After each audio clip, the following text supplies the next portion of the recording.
Hi guys, আমি আমি Bob, আর তোমরা দেখছো দ্য বংস রিয়াকশন। অনেকদিন ধরে তোমরা রিকোয়েস্ট করছিলে যে আমরা কেন ইসলামিক ভিডিওর ওপর রিয়াকশন দিচ্ছি না। তো ভাই লেট হয়ে গেছে, ক্ষমা চেয়ে নিচ্ছি, সরি মন থেকে। তো অনেকটা দিন বাদে আজকে আমরা নিয়ে চলে এসেছি আমাদের এবং তোমাদের সবার ফেভারিট বাসিরা চ্যানেল থেকে একটি ইসলামিক ভিডিও, যার টাইটেল হচ্ছে জিলহজ মাসের প্রথম 10 দিনের ইবাদত। জিলহজ মাসের প্রথম 10 দিনের ইবাদত। তো এই জিলহজ মাসটা কি একটু জেনে নিই। যে ইসলামিক ধর্মের মধ্যে বলা হয়েছে যে 12টা মাস, তার মধ্যে খুব ইম্পর্টেন্ট হচ্ছে 4টে মাস। যে 4টে মাসের নাম হচ্ছে জিলহজ, একটা তো মানে এটা যেটা সবথেকে গুরুত্বপূর্ণ, এছাড়া জিলকদ, রজব আর মুহররম। এই 4টে মাস ইম্পর্টেন্ট মাস এবং এই 4টে মাসের মধ্যে বলা হচ্ছে জিলহজ মাসটা অন্যতম একটি ইম্পর্টেন্ট একটি মাস এবং যে মাসে ম্যাক্সিমাম রোজা করতে হয়, যেটুকু আমরা মানে শুনে বেশি বা জেনেছি, খুব বেশি ইবাদত বেশি করে করতে হয়। কোন রকম বাজে কাজ বা কলহ ঝামেলা ঝাঁটি হিংসা বিদ্রুপ এসব যাতে একদম থাকতে হবে এবং ভালোভাবে থাকতে হবে। অবশ্যই যদিও আমার মনে হয় এটা সবসময় করা উচিত, সত্যি যে কোনো কারোর সাথে শুধু কোনো কারোর সাথে ঝামেলা করা, ঝঞ্ঝাট করা, অশান্তি করা না করাই উচিত, ভালোভাবে থাকা উচিত। যাই হোক, তো এই মাসের ইম্পর্টেন্টগুলো সম্বন্ধে আরো ভালো মতো জানবো যে কিভাবে ইবাদত করতে হয় বাসিরা চ্যানেল থেকে। অবশ্যই এত সুন্দর বাসিরা চ্যানেল থেকে আমরা নিচ্ছি ভিডিওটা, অরিজিনাল ভিডিও লিংকটা আমাদের ডেসক্রিপশন বক্সে দেওয়া থাকে, চলে যাবে চ্যানেলটা সাবস্ক্রাইব করে ভিডিওটা লাইক শেয়ার, তারপর চলে দি বংশ রিয়াকশনে মনের মতো রিয়াকশন দেখার জন্য। তো চলো দেখে নি ভিডিওটা, তারপর বাকি কথা হবে। কতদিন আমরা গলাটা শুনিনি মনে হচ্ছে না? হ্যাঁ, সিরিয়াসলি অনেকটাই একদম আলাদা। والفجر وليال عشر। আল্লাহ তাআলা পবিত্র কোরআনে যুলহিজ্জাহ বা জিলহজ মাসের প্রথম 10 দিনের ওপর কসম খেয়ে তার একটি সূরা আরম্ভ করেন এবং বুখারীতে বর্ণিত একটি হাদিসে আল্লাহ রাসূল সাল্লাল্লাহু আলাইহি ওয়াসাল্লাম বলেন, জিলহজ মাসের প্রথম 10 দিনের আমলের চেয়ে অন্য কোনো দিনের আমলই উত্তম নয়। এটা শোনার পর এক সাহাবী অবাক হয়ে বললেন, আল্লাহর রাস্তায় জিহাদও নয়? রাসূল সাল্লাল্লাহু আলাইহি ওয়াসাল্লাম বললেন, জিহাদও নয়, শুধুমাত্র সে ব্যক্তি ব্যতীত যে তার জান আর মালের ঝুঁকি নিয়েও জিহাদে যায় এবং কিছুই নিয়ে ফিরে আসে না। এই সাহাবী অবাক হয়ে যে প্রশ্নটি করেছেন, আমরা অনেকেই হয়তো একই প্রশ্ন করতাম। আমি এই বিশেষ 10 দিনে নিরাপদে ঘরে বসে কোরআন পড়ব, যিকির আযকার করব, বাড়তি নফল সালাত আদায় করব, দান সাদাকা করব, আর সেটা অন্য সময়ে জীবনের ঝুঁকি নিয়ে জিহাদ করার চেয়েও বেশি মূল্যবান হবে? সুবহানাল্লাহ, সকল প্রশংসা আল্লাহর, যিনি সময়ের বিভিন্ন অংশে বিভিন্ন পরিমাণে বরকত দান করেছেন। রমাদানের শেষ 10টি রাত যেমন বছরের শ্রেষ্ঠ ও সবচেয়ে বরকতময় 10টি রাত, তেমনি জিলহজ মাসের প্রথম 10 দিন হল বছরের সর্বোত্তম ও সবচেয়ে বরকতময় 10টি দিন। আল্লাহ যেন আমাদের প্রকৃতিগত দুর্বলতাকে মাথায় রেখেই আমাদের জন্য কিছুদিন পর পর ভালো কাজ করার বাড়তি অনুপ্রেরণা দিয়েছেন। রমাদান মাস শেষ হলেই ঈমান যেন কিছুটা দুর্বল হয়ে পড়ে। পবিত্র মাসটিতে নিয়ে আসা অনেক ছোট ছোট পরিবর্তনই ছুটে যায়। তাই 2 মাস যেতে না যেতেই আল্লাহ আমাদের জন্য এমন পবিত্র 10টি দিন রেখেছেন, যে 10টি দিনের বরকত পাওয়ার জন্য আমরা আবারও নিজেদের ঈমানকে দৃঢ় করার উদ্দীপনা পাই। আবার আরও 1 মাস যেতে না যেতেই মুহররম মাসে আছে আশুরার দিন, যেদিনের সাথে মিলিয়ে 2 দিন রোজা রাখলে সারা বছরের গুনাহ আল্লাহ মাফ করে দেন।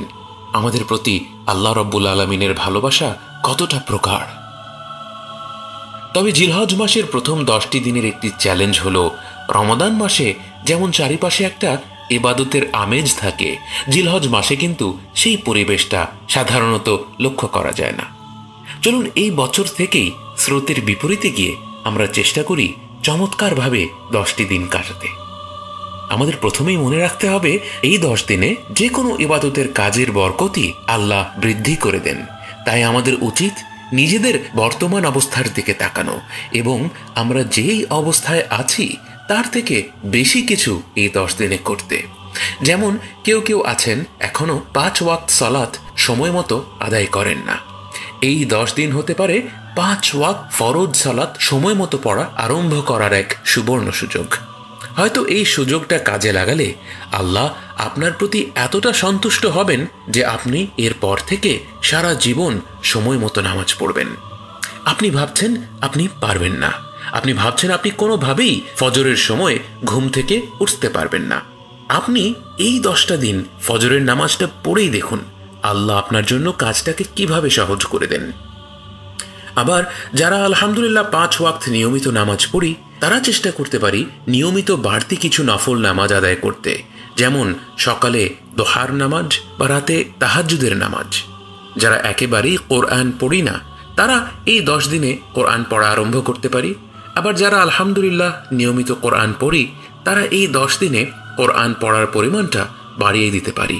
অর্থাৎ আমরা যেই অবস্থানে আছি, আমরা এই 10 দিনে নিজেদের অবস্থান থেকে আরেকটু ভালো অবস্থানে পৌঁছানোর চেষ্টা করব। জিলহজ মাসের মূল ইবাদত হল পবিত্র হজ পালন করা। স্বাভাবিকভাবেই এবছর তেমন কেউই হজে যাবার সুযোগ পাচ্ছেন না। যারা হজে যেতে পারছি না, তাদের জন্যেও নানা ধরনের ইবাদতের দরজা খোলা আছে এই দিনগুলোতে। 1. আরাফাতের দিনে রোজা রাখা।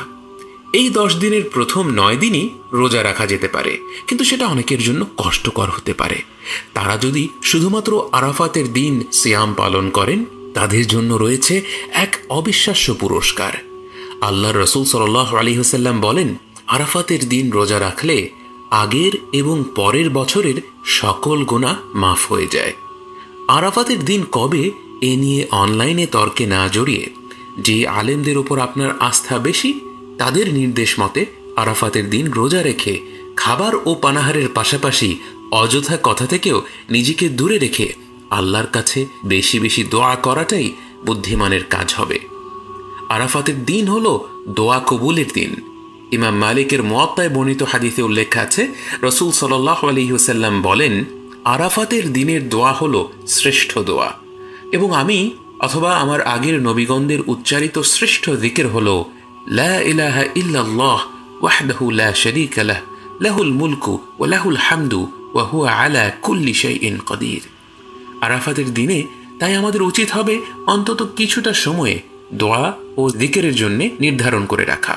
ঠিক যেমন হাজ্জি ব্যক্তিরা আরাফাতের ময়দানে দাঁড়িয়ে মন খুলে দোয়া করে, তেমনিভাবে সকল মুসলিমরাও দোয়া করতে পারে।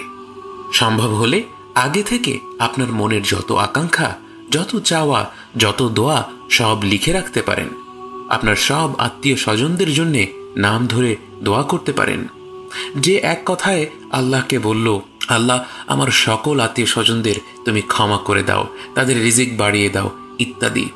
আর যে ব্যক্তি আধা ঘন্টা সময় নিয়ে প্রত্যেক আত্মীয় স্বজনের নাম ধরে ধরে তাদের জন্য দোয়া করল, তাদের আন্তরিকতার পরিমাণ কি এক হবে? এবং এই কাজটুকু করতে আমাদের কতটুকু সময় লাগবে? সারাদিন ফেসবুকে যতটুকু সময় দিই, হয়তো তার 5-6 ভাগের 1 ভাগ। 2. কোরবানি করা। যাদের জন্য সম্ভব, কোরবানি করা নিঃসন্দেহে আল্লাহর কাছে অত্যন্ত প্রিয় একটি ইবাদত। করোনা মহামারীতে যদি নিজ ঘরে নিরাপদভাবে কোরবানি দেয়া না যায়, এমন বিভিন্ন সংগঠন আছে যারা দেশের প্রত্যন্ত অঞ্চলে কোরবানির ব্যবস্থা করে সেখানেই মাংস বিলিয়ে দেয়। এমন বিশ্বস্ত সংগঠনের মাধ্যমেও কোরবানির ইবাদত পালন করা যেতে পারে ইনশাআল্লাহ। 3. যিকর। এই দিনগুলোতে আমরা যিকর আজকার বাড়িয়ে দিতে পারি এবং বিশেষ করে সকাল ও সন্ধ্যার আজকারগুলো নিয়মিত পড়তে পারি। এছাড়া এই দিনগুলোতে বেশি বেশি করে সুবহানাল্লাহ, আলহামদুলিল্লাহ, লা ইলাহা ইল্লাল্লাহ ও আল্লাহু আকবার পড়তে পারি। তাশরিকের দিনগুলোতে অর্থাৎ ঈদের দিন ও তার পরের 3 দিন প্রতিটি ফরজ সালাতের পর আল্লাহু আকবার, আল্লাহু আকবার, লা ইলাহা ইল্লাল্লাহ, আল্লাহু আকবার ওয়ালিল্লাহিল হামদ বলে যিকির করতে পারি। 4. সাদাকা। সাধারণভাবে এই সময়টায় আমরা বেশি বেশি দান সাদাকা করতে পারি। মহামারীতে যাদের পক্ষে সম্ভব আর্থিকভাবে আমরা মানুষের সহযোগিতা করতে পারি। বিশেষ করে যে সকল আত্মীয় স্বজন অসুস্থ হয়ে পড়েছেন বা আর্থিক সংকটে আছেন, তাদের পাশে কিভাবে দাঁড়ানো যেতে পারে সেদিকে খেয়াল রাখতে পারি। বরকতময় এই 10 দিনে আমরা যেই বাড়তি ইবাদতই করি না কেন, তা আমাদের জন্য কল্যাণময় হবে। এবং এই 10 দিনের উদ্দেশ্য হলো আল্লাহর কাছে ফিরে আসা, তাঁর ইবাদত করার মাধ্যমে তার সাথে নৈকট্য অনুভব করা। অতএব আমরা যেই ইবাদতেই মনোযোগ দিই না কেন, হোক তা একটি ইবাদত প্রতিদিন করা বা বিভিন্ন ইবাদত দিয়ে এই দিনগুলোকে সাজিয়ে তোলা, আমাদের মনোযোগ যেন থাকে আন্তরিকতার দিকে, আল্লাহর ঘনিষ্ঠতা অর্জন করার দিকে। আল্লাহ আমাদের সকলকে এই দিনগুলোকে কাজে লাগানোর তৌফিক দান করুক এবং সকলের গুনাহ ক্ষমা করে দিক। মানে জিলহজ মাসের যে প্রথম 10টা দিন রয়েছে, সেই 10টা দিনের ইবাদত করার ইম্পর্টেন্সটা খুব সুন্দরভাবে এক্সপ্লেন করলো। সত্যি বলে এটা তো নতুনভাবে কিছু বলার নেই, তবুও বলাটা উচিত, কারণ যে ভাই করছেন, এত সুন্দর কাজ করছেন, তাকে অসংখ্য ধন্যবাদ। কারণ অনেক মানুষজন অনেক কিছু জিনিস জানেন না, হয়তো তার এই চ্যানেল থেকে তারা শিখছেন, জানছেন, যেরকম তার মধ্যে আমরা দুজনও পড়ছি অবশ্যই। তো এত সুন্দরভাবে বলার জন্য অনেক কিছু জিনিস বুঝতে পারলাম, এবং জিলহজ মাসের যে গুরুত্বটা এবং প্রথম 10টা দিন যে যে কাজগুলো করা উচিত, যেরকম মানে 5টা যে সময় রয়েছে দোয়া করা, নামাজ পড়া, সেগুলো করা উচিত। অনেকে নামাজ পড়েন না আর কি, তারা যাতে 5টা টাইমই নামাজ পড়েন আর কি, যারা অভ্যাসটা করে আর কি পড়েন, তাদেরকে আরো এক্সট্রা ভাবে নামাজ পড়ার যারা যেটা হচ্ছে। এবং তারপরে যেগুলো বলা হচ্ছে যে কোনো রকম ভাবে কলহ, যেটা আমরা আগেই বললাম, কোনো রকম ঝুট ঝামেলা এগুলো না করা, মানুষের সাহায্য করা, ভগবানের পথে চলা, ভগবানকে স্মরণ করা, এবং বেশি বেশি করে যত বেশি ইবাদত করবে সেই ইবাদতগুলো পূরণ হতে পারে, পূরণ হওয়ার চান্সেসটা অনেক বেশি বেড়ে যাচ্ছে চান্সগুলো। তো এইগুলোই বললো বেশি করে। এটাও হজ যাত্রা টাইমে আমার মনে হয় এই মাসে ম্যাক্সিমাম মানুষজন হজ যাত্রায় যান, মানে রোজা পালন করে, আরাফাতের ময়দানে রোজা পালন করে আল্লাহর কাছে দোয়া করেন আর আল্লাহর কাছে দোয়া করেন, তার মানে সব আর কি মাফ হয়ে যায়, যে গুনাহগুলো সেটা মাফ হয়ে যায়। মানে এই ব্যাপারগুলো খুব সুন্দরভাবে আর কি ভাবে বললেন, এবং এই মাসটার যে ইম্পর্টেন্টটা সেটা আমরা বুঝতে পারলাম। এবং সত্যি করে যত জার্নিটা এগোচ্ছে, ইসলামিক ভিডিওগুলো যত জানছি, যত শিখছি, অনেক কিছু জিনিস বুঝতে পারছি, অনেক কিছু জিনিস জানতে পারছি, এবং জ্ঞানের পরিধিটা এখান থেকে একটু হলেও বাড়ছে। তো সেটাই সত্যি খুব ভালো লাগছে। আর অবশ্যই আমরা চেষ্টা করব আগামী দিনেও নিয়ে আসার, যেহেতু তোমাদের খুব পছন্দের একটি জায়গা এই বাসিরা চ্যানেল। আর আমরা সত্যি একটা শিক্ষণীয় এই ব্যাপারটা জানতে পারছি, আমাদের খুবই ভালো লাগছে আর কি। এত সুন্দরভাবে বাসিরা থেকে সত্যি খুব মানে এত সুন্দরভাবে মানে কেউ আমাদের আর এইভাবে বোঝাতে পারবে না, সত্যি কথা, এটা মানতেই হবে। তো তোমাদের যদি আমাদের সাথে এই ভিডিও দেখে ভালো লেগে থাকে তাহলে করে দাও লাইক, শেয়ার, সাবস্ক্রাইব আর বেল বাটনটা টাপ করে বাজিয়ে দাও। যারা আমাদের চ্যানেলকে সাবস্ক্রাইব করে নাও, আর কমেন্ট করে জানিও কেমন লাগলো এই রিঅ্যাকশন ভিডিওটা। ভালো তো লাগবেই। আর তার সাথে ইনস্টাগ্রামে দুজনকে ফলো করো, আর ইউটিউব চ্যানেল লিংকটাকে বেশি করে শেয়ার করে দাও, যাতে সাবস্ক্রাইবার্স বেশি করে বাড়ে।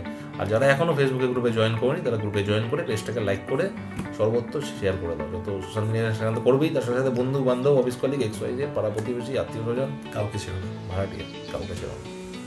তো সবাই ভালো থাকো, সুস্থ থাকো, সবাইকে ভালোবাসা ছড়িয়ে দিও। পরবর্তী ভিডিওতে তোমাদের সাথে আবার দেখা হচ্ছে, ততক্ষণের জন্য টাটা।